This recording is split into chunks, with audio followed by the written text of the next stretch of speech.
आज अध्ययन कर रहे हैं कक्षा 8 की सामाजिक विज्ञान की पाठ्यपुस्तक संसाधन और विकास से अध्याय 3 खनिज और शक्ति संसाधन के अंतर्गत भाग 11 में चर्चा करेंगे ज्वारीय ऊर्जा की, टाइडल एनर्जी की। तो कॉपी पेंसिल लेकर हो जाइए तैयार। तो प्यारे बच्चों, सबसे पहले ये जानना जरूरी है कि ज्वारीय ऊर्जा का स्रोत क्या है, कहाँ से ज्वारीय ऊर्जा मिलती है। ये ज्वार और भाटा ये शब्द आपने कक्षा 7 में पढ़े हैं। बिल्कुल, ज्वार और भाटा किसके कारण उत्पन्न होते हैं? यह पृथ्वी पर, समुद्र पर जो जल स्तर है उसका बढ़ना और नीचे गिरना। इस कारण क्या है? इसका कारण है सूर्य और चंद्रमा का गुरुत्वाकर्षण बल। देखिए, ज्वार, सबसे पहले आप ये समझिए ज्वार होता क्या है। ज्वार और एक होता है भाटा। ज्वार में क्या होता है? जो जल स्तर होता है, जल स्तर वह क्या करता है? बढ़ता है। और इसमें क्या होता है? जल स्तर घटता है। ये दो चीजें याद रखना आप। अब आने का कारण क्या है? ज्वार और भाटा आने का कारण क्या है? सूर्य और चंद्रमा। सूर्य और चंद्रमा का गुरुत्वाकर्षण बल, यानी कि सूर्य और चंद्रमा जब गुरुत्वाकर्षण बल लगाते हैं तो हमारे नजदीक चंद्रमा है, चंद्रमा का गुरुत्वाकर्षण बल ज्यादा लगता है और उस बल लगने से पृथ्वी पर क्या मौजूद है? स्थलमंडल मौजूद है और जलमंडल मौजूद है। तो उसमें से हल्की चीज क्या है? जल। बिल्कुल, जल को वह क्या करता है? खींचता है और उसमें जल में उभार आता है। और जब ऊपर जाता है तो उसे उच्च ज्वार कहा जाता है और नीचे आता है तो उसे क्या कहा जाता है? भाटा कहते हैं। यानी कि भाटा, राजस्थानी में याद रखिए, भाटा कहीं डालेंगे तो वो कहाँ जाएगा? नीचे ही जाएगा। इस तरीके से भी आप याद कर सकते हैं। तो वही अब क्या किया जाता है? ऐसे बांध बनाए जाते हैं जो नदी के किनारे होते हैं, समुद्र के किनारे होते हैं। वहां पर क्या लगा दिए जाते हैं? जैसे हमने जो हाइड्रल पावर इलेक्ट्रिसिटी पढ़ी, जल विद्युत के बारे में पढ़ा, उसमें हमने पढ़ा था कि ऊंचाई से जब पानी गिरता है तो नीचे टरबाइन पे पानी गिरता है और टरबाइन चलते हैं। बिल्कुल वैसे ही टरबाइन, यहां पर भी टरबाइन का यूज किया जाता है। पवन ऊर्जा पड़ी, उसमें भी टरबाइन का यूज किया जाता है। तो यहां पर टरबाइन लगाए जाते हैं जल के अंदर। बिल्कुल ऐसे ये आप देख रहे हैं, यह जो चित्र है वह ज्वारीय ऊर्जा का दिखाया गया। इस तरीके का एक यंत्र स्थापित कर दिया जाता है। कहां? समुद्र में, नदी के किनारे, जहां पर भी ज्वार आने की संभावना होती है, यानी कि जलराशियां कह सकते हैं जहां ज्वार आते हैं। अब इस तरीके का यंत्र, ये ऊंचाई से दिख रहा है इसका, और जल के अंदर। तो ये जो है, ये क्या है? ये टरबाइन है। अब इसमें क्या होगा? जैसे ही जल स्तर ऊपर जाएगा, ऊपर जाएगा, तब ये क्या करेंगे? ये घूमने लगेंगे। बिल्कुल सही, इस तरीके से रोटेशन होगा इनका। और जब फिर डाउन आएगा, वापस से जब नीचे आएगा जल स्तर, तो ये क्या होंगे? फिर नीचे घूमेंगे। यानी कि यह जल का ऊपर आना, जल स्तर का ऊपर बढ़ना और घटना इन टरबाइन को क्या प्रदान करता है? गति प्रदान करता है। बिल्कुल उसी गति से क्या जनरेटर उससे जुड़े रहते हैं टरबाइन के साथ। फिर उसके बाद ट्रांसफार्मर होते हैं। वही प्रक्रिया जो पहले हमने जल विद्युत में पढ़ी, वही प्रक्रिया हमने पवन विद्युत में पढ़ी, पवन से जो ऊर्जा तैयार की जाती है उसके अंतर्गत पढ़ी। समस्त प्रक्रियाएं यहाँ वही काम में ली जाती है, बस स्रोत अलग हो गया है। स्रोत क्या हो गया है? स्रोत यहाँ पर ज्वार से ऊर्जा प्राप्त की जा रही है। अब नोट कर लीजिए कॉपी में, क्या है नोट कीजिए। सबसे पहले इसकी परिभाषा क्या है उसको लिख लीजिए। ज्वार से उत्पन्न ऊर्जा को ज्वारीय ऊर्जा कहते हैं। बिल्कुल आसान परिभाषा है, सीधा। टाइड से जो एनर्जी निकलती है, उसी एनर्जी से जो ऊर्जा प्राप्त की जाती है, उसी को ज्वारीय ऊर्जा आप लिख सकते हैं। अगला पॉइंट है, ज्वारीय ऊर्जा का विदोहन समुद्र के सकड़े मुहाने में बांध के निर्माण से किया जाता है। ये खास बात है कि समुद्र के मुहाने पर, मुहाना मतलब होता है उसका, जैसे ये तट हो गया, तट के पास, यानी कि ये इसका क्या है? मुहाना। ये मुहाने पर यानी कि उसका तट, तट के पास क्या लगाया जाता है? सकड़े, खासकर सकड़ा जो मुहाना होता है वहां पर क्या होता है? ऊंचाई बढ़ने की संभावना ज्यादा होती है। पानी वहां सकड़े इलाके में बहुत तीव्रता के साथ आएगा, तो वहां पर टरबाइन ऐसी जगह स्थापित किए जाते हैं जहां पानी की गति बहुत ज्यादा मिल सके, चाहे चढ़े या उतरे दोनों समय गति क्या रहेगी, ज्यादा रहेगी। इसलिए उसको कहां स्थापित किया जाता है, उसको सकड़े मुहाने पर स्थापित किया जाता है। बिल्कुल इस चीज को ध्यान रखना है, निर्माण में किया जाता है। अब मैंने जब शुरुआत में बात की कि ज्वार कैसे आ सकते हैं, बच्चों याद रखिए दिन में ज्वार 2 बार आते हैं, उच्च ज्वार, निम्न ज्वार, बिल्कुल। और उनके बीच का जो अंतराल होता है वह 12 घंटे 26 मिनट का होता है। 12 घंटे 26 मिनट का अंतराल होता है, यानी कि एक दिन में कितनी बार, 2 बार ज्वार आ रहे हैं। कितनी बार आने, 2 बार ज्वार। ये बिल्कुल सही है। इसका डिटेल वीडियो एक ज्वार के ऊपर एक पूरा वीडियो कक्षा 7 में तैयार है, आप उसको देख सकते हैं अगर आपको इसके संदर्भ में और जानकारी लेनी है तो। बिल्कुल उच्च ज्वार के समय ज्वारों की ऊर्जा का उपयोग बांध में स्थापित टरबाइन को घुमाने के लिए किया जाता है। बिल्कुल, अब इस ऊर्जा का हमने पढ़ा, ये टरबाइन है, इनको घुमाने के लिए इसका उपयोग किया जाता है। आगे चलते हैं।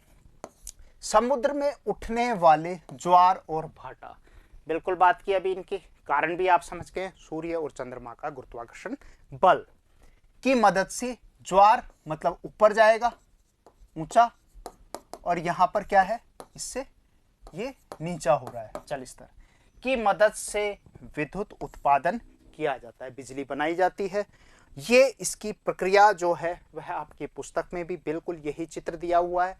इसके अंतर्गत आप देख सकते हैं, ये नीचे टरबाइन लगे हुए हैं, ये आप टरबाइन देख रहे हैं, बिल्कुल सही है, ये टरबाइन है। अब ये निम्न ज्वार यानी कि जल स्तर नीचे आ रहा है, और ये निम्न, तो ये जल उच्च ज्वार में ऊपर जाएगा, उच्च ज्वार में क्या हो रहा है, ऊपर जा रहा है, और निम्न ज्वार में नीचे आ रहा है। तो यह क्या करता है, ये जो अंदर टरबाइन लगे हैं, इन टरबाइन को क्या करता है बच्चों, घुमाता है, ये रोटेट करेगा। ये टरबाइन है, इनको क्या करता है, गति प्रदान करता है, इस तरीके से घूमते हैं ये। तो सर्कल में जब घूमते हैं तो इसके साथ ही यहाँ पर क्या है, ट्रांसफार्मर, जनरेटर होता है, वही प्रक्रिया, जनरेटर, जनरेटर के बाद फिर क्या होता है, ट्रांसफार्मर, ट्रांसफार्मर के बाद फिर वहां से क्या की जाती है, वितरित कर दी जाती है, डिस्ट्रीब्यूट कर दी जाती है, बिजली को आगे प्रसारित कर दिया जाता है।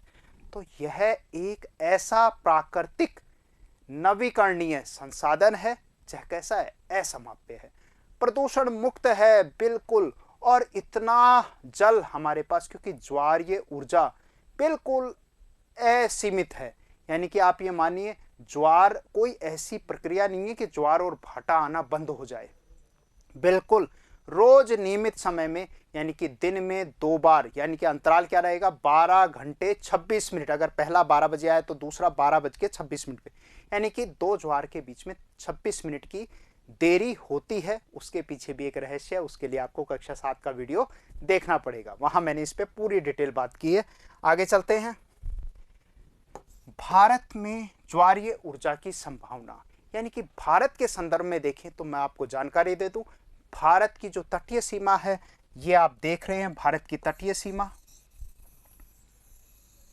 ये जो तटीय सीमा है भारत की, यहां से यानी कि गुजरात से, जो गुजरात है, गुजरात से लेकर यहां पर क्या है, पश्चिम बंगाल, ठीक है, पश्चिम बंगाल तक, यहां तक जो हमारी सीमा है वह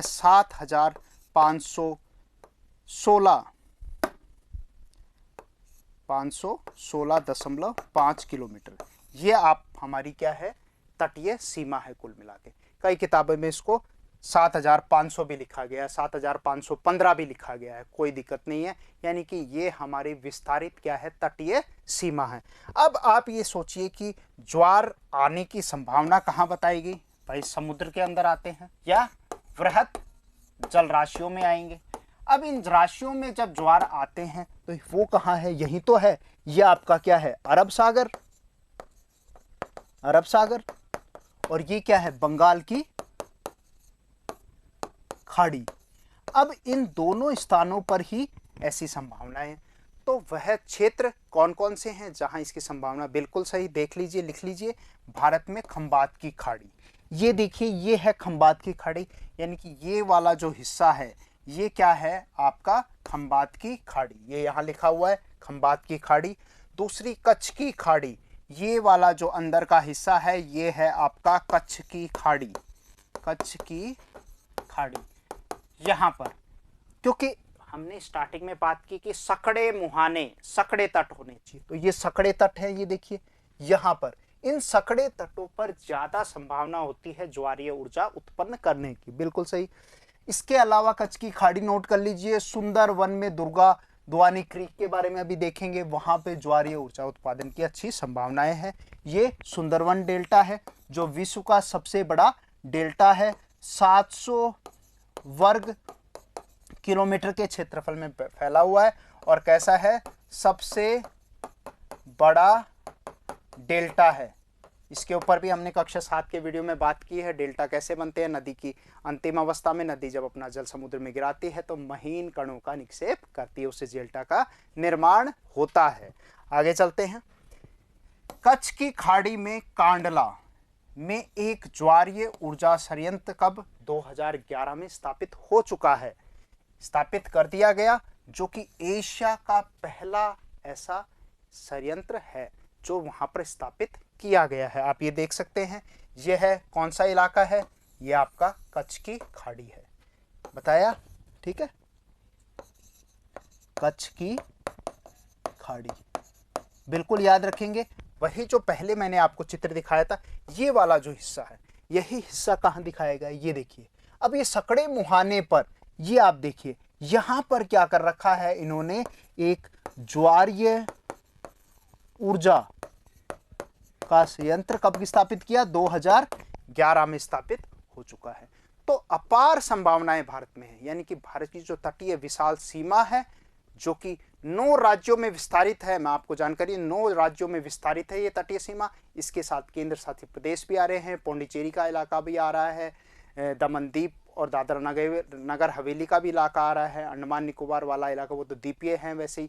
तो ये सभी ऐसे क्षेत्र हैं जहां पर अपार ज्वारीय ऊर्जा प्राप्त करने की संभावनाएं मौजूद हैं। आगे देखते हैं। सुंदरवन, जो हम बात कर रहे थे सुंदरवन की, कि दुर्गा दुआनी क्रीक, दुर्गा दुआनी क्रीक है, ये आप नज़ारा देख सकते हैं, ये दुर्गा दुआनी क्रीक है। अभी गत हमने बात की सुंदरवन सबसे बड़ा डेल्टा है, वहां पर भी इस दिशा में क्या है, किसकी दिशा में, ज्वारीय ऊर्जा उत्पन्न करने की दिशा में वृहद प्रयास किए जा रहे हैं। आप ये देख सकते हैं, ये पश्चिम बंगाल का नक्शा है और ये इलाका क्या है, आप ये देख रहे हैं, माउथ ऑफ गंगा, यानी कि मुहाने पर ज्वारीय ऊर्जा तैयार करने की संभावनाएं ज्यादा होती हैं। बिल्कुल याद रखेंगे, दुर्गा दुआनी क्रीक, सुंदरवन। इसके अलावा अगर विश्व के संदर्भ में आप देखते हैं कि विश्व में कहां कहां संभावनाएं ज्वारीय ऊर्जा उत्पन्न करने की हैं, उस पर एक नजर डालते हैं। नोट कर लीजिए इस चीज को।